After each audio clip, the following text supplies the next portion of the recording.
Okay, here we have a mathematical expression to simplify. Now this is not so much an exercise in calculations as it is an exercise in organization and accuracy.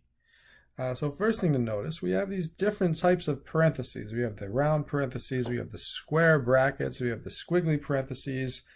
Those all mean the same thing. They all are parentheses. They're just sort of different shapes so you know which one goes with which one. For example, this squiggly one that opens, you know it goes with this one because they're the same shape. So we could use different shapes, we could use different colors. It doesn't really matter.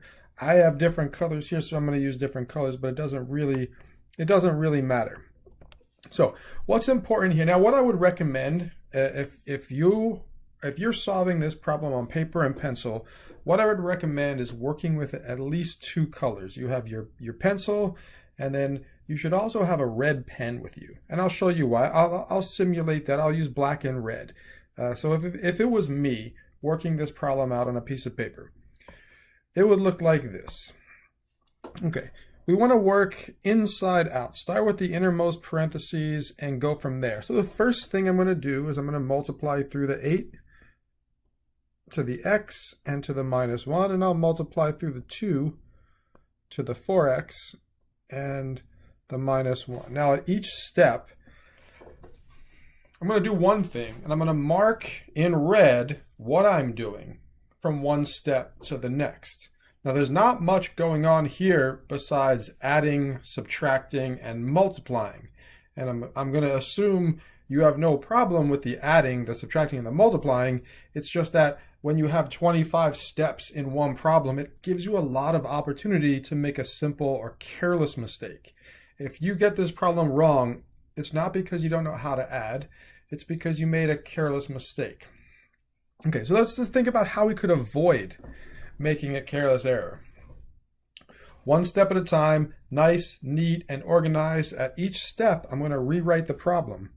Okay, so we got 2, squiggly bracket, square bracket. Now we've got 8 times x, so that's 8x. We've got 8 times the -1, so that is a -8. We've still got the +6 we didn't touch, so bring everything else down. Close the bracket, minus, open the bracket, and now 2 times the 4x, so that will give us an 8x. 2 times the -1 is a -2. And we still have this +6 we haven't touched yet. +6. Close the square bracket. Close the squiggly bracket. Okay, what's next? Now we have two sets of parentheses. We have the square brackets on the inside and the squiggly brackets on the outside. I don't think squiggly is the formal mathematical term, but that's what I call them.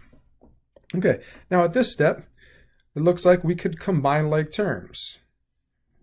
These two go together, and these two go together. Now notice I'm marking what I'm doing step to step. I'm marking it in red.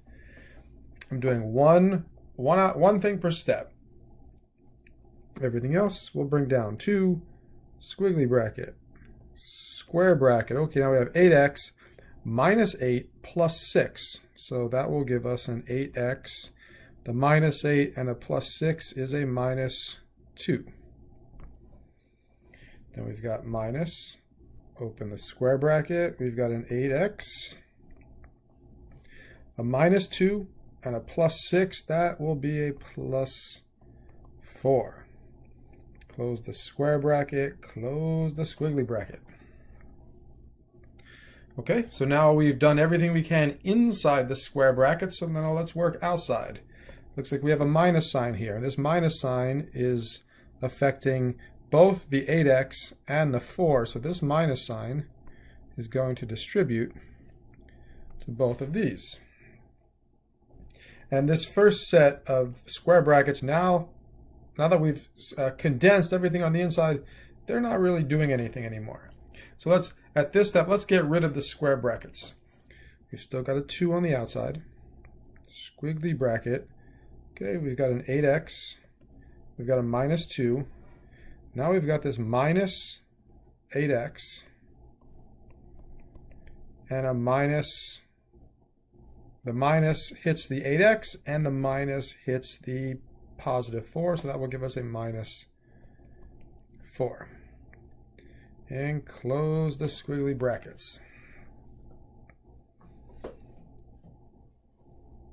Okay, so at this step, it looks like we can cancel positive 8x and a negative 8x, and we can combine the negative 2 with the negative 4.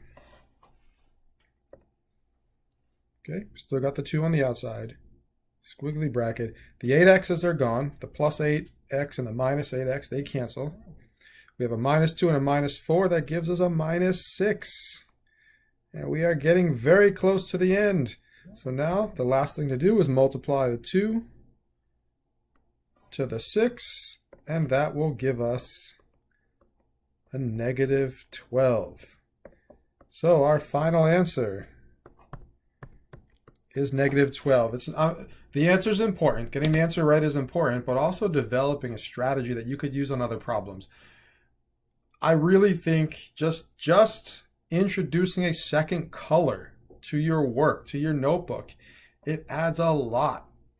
I really like to mark what I'm doing in one color, and then I do it in another color. Usually my work is black or blue possibly, and when I'm marking what I'm doing, I'm using a bright color like red. This way, if you get the answer wrong, you could easily backtrack. You could easily go back and identify what I did at each step and hopefully find the mistake. Okay, so that about does it for this video. I hope this was helpful and informative.